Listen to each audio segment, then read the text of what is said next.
हम आपको theory of machine का पार्ट नंबर 3 कराने जा रहे हैं। आइए देखते हैं प्रैक्टिस सेट नंबर 3 का question number 1। The frictional torque transmitted in a truncated conical pivot bearing considering uniform wear is option number A 1/2 into mu W cosec alpha bracket में R1 plus R2। Option B 2/3 into mu W cosec alpha bracket में R1 plus R2। Option C 1/2 into mu W cosec alpha bracket में R1 cube minus R2 cube by R1 square minus R2 square. And option D 2/3 into mu W cosec alpha bracket में R1 cube minus R2 cube by R1 square minus R2 square. तो आपको इसमें से बताना है कि frictional torque जब truncated conical pivot bearing में ट्रांसमिट होता है और आपको यहाँ पे कंसिडर करना है यूनिफॉर्म वियर, तो कितना होगा। इसका राइट आंसर है option A 1/2 into mu W cosec alpha bracket में R1 प्लस R2। आइए देखते हैं question number 2। The secondary unbalance force is maximum when the angle of inclination of the crank with the line of stroke. इसमें आपको बताना है कि secondary unbalance force कब मैक्सिमम होगा। यहाँ पे एंगल दिया है, उस एंगल को आपको बताना है। तो इसका राइट आंसर होगा option C both A and B, 0 degree and 90 degree या फिर 180 degree and 360 degree. Right answer is option C both A and B. Question number 3। Which of the following is false statement in respect of differences between machine and structure. आपको इसमें से बताना है, 4 option दिया गया है, इसमें से आपको ये बताना है कि इसमें से कौन सा स्टेटमेंट गलत है। किसके रिकॉर्डिंग, मशीन एंड स्ट्रक्चर के रिकॉर्डिंग। तो इसका राइट आंसर है option D efficiency of machine as well as structure is below 100%। ये ऑप्शन आपको गलत है। तो ये देखते हैं कौन कौन से इसके करेक्ट आंसर हैं। तो हो जाएगा machine transmit mechanical work whereas structure transmit force. Machine जो होता है मैकेनिकल वर्क ट्रांसमिट करता है, जबकि स्ट्रक्चर आपको फोर्स ट्रांसमिट करता है। In machine relative motion exist between its members whereas same does not exist in case of structure. Machine में रिलेटिव मोशन एग्जिस्ट करता है मेंबर के बीच में, जबकि ऐसा स्ट्रक्चर में नहीं होता है। Machine modify movement and work, machine से मॉडिफाई हो जाता है मूवमेंट और वर्क, जबकि स्ट्रक्चर से बस फोर्स मॉडिफाई होता है। Question number 4।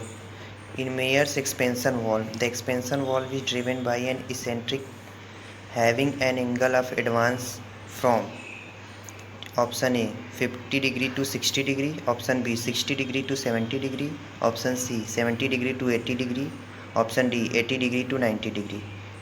इसका राइट आंसर होगा option D 80 degree to 90 degree. That is, in Mayer's expansion valve, the expansion valve is driven by an eccentric having an angle of advance from 80 degree to 90 degree. Question number 5.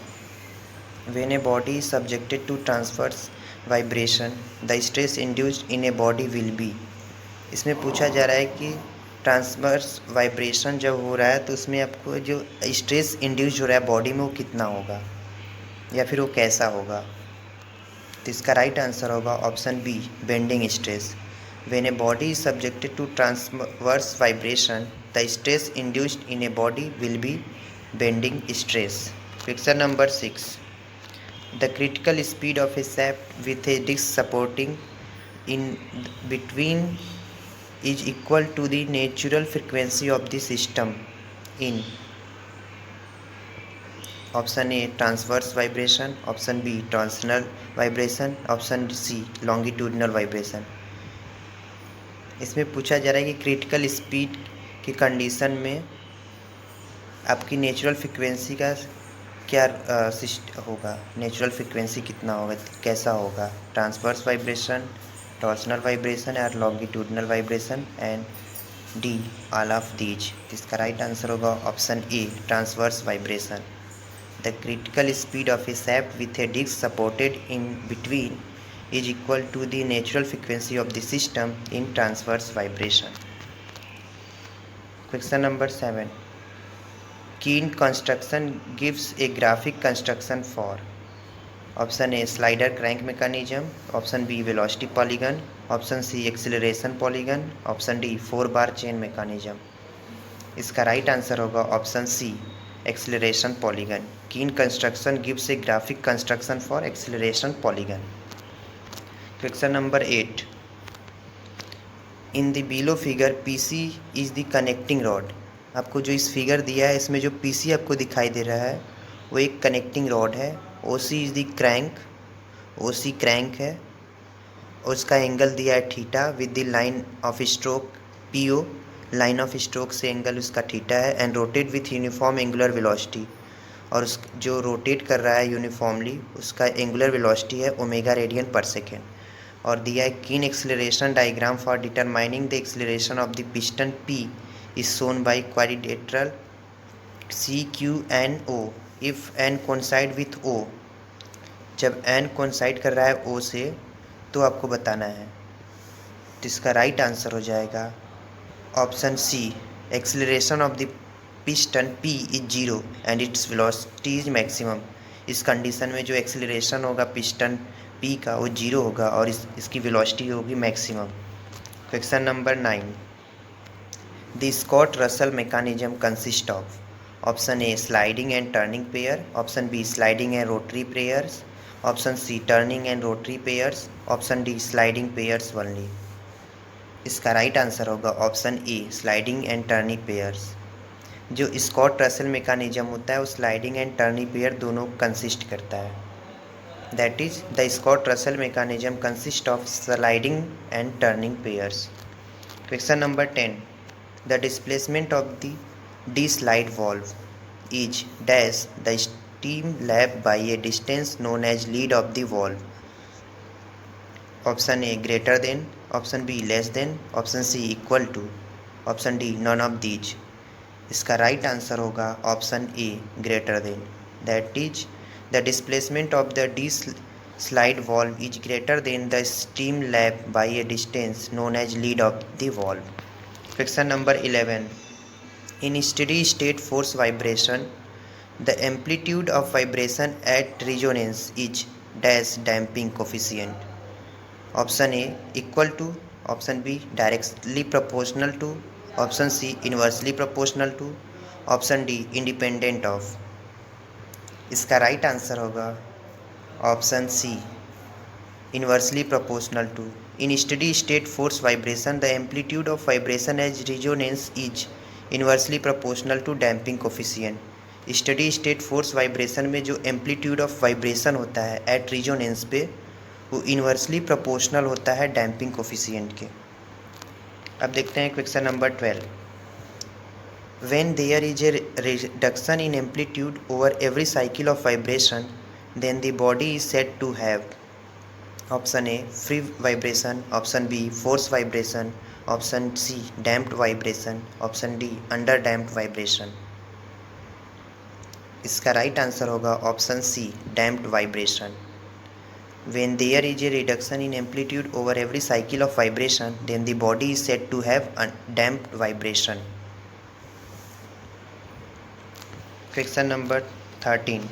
Which of the following statement is correct? आपको इसमें ये बताना है कि इसमें से जो 4 option दिएंगे इसमें से कौन सा स्टेटमेंट करेक्ट है. Option A for constant velocity ratio transmission between two gears the common normal at the point of contact must always pass through a fixed point on the line joining the center of rotation of gears. Option B for involute gears the pressure angle changes with the change in center distance between gears. Option C the epicyclic gear trains involve rotation of at least one gear axis about some other gear axis. Option D all of the above. इसका right answer होगा option D all of the above. ये जो चारों option हैं सब correct हैं. That is for constant velocity ratio transmission between two gears. Constant velocity ratio में transmission जो होता है टू गियर्स के बीच में the common normal at the point of contact must always pass through a fix point. जो common normal होता है point of contact में वो हमेशा पास होता है एक फिक्स पॉइंट से. एंड और जो line joining the centre of the rotation of the gear होता है। फॉर इन्वॉल्यूट गियर के लिए प्रेशर एंगल चेंज होता है with this change in centre distance between the gear. Centre distance के बीच में, जो गियर के बीच में जो सेंटर डिस्टेंस होता है, उसके चेंज होने के साथ साथ प्रेशर एंगल भी चेंज होता रहता है। Epicyclic gear trains involve rotation of at least one gear axis about some other gear axis. इसका राइट आंसर है option D, all of the above. सारे स्टेटमेंट करेक्ट हैं।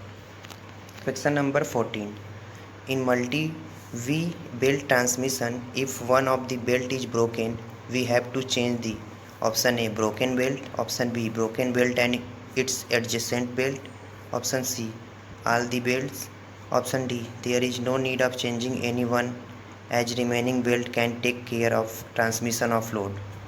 इसका राइट आंसर है option C, all the belts। In multi-V belt transmission, if one belt is broken, we have to change the all the belt। Multi belt transmission में अगर कोई एक भी belt उसमें से टूट जाता है तो आपको सारे बेल्ट को चेंज करना पड़ेगा। Question number 15, the Coriolis component of acceleration depend upon, option A velocity of slider, option B angular velocity of the link, option C both A and B, option D none of these.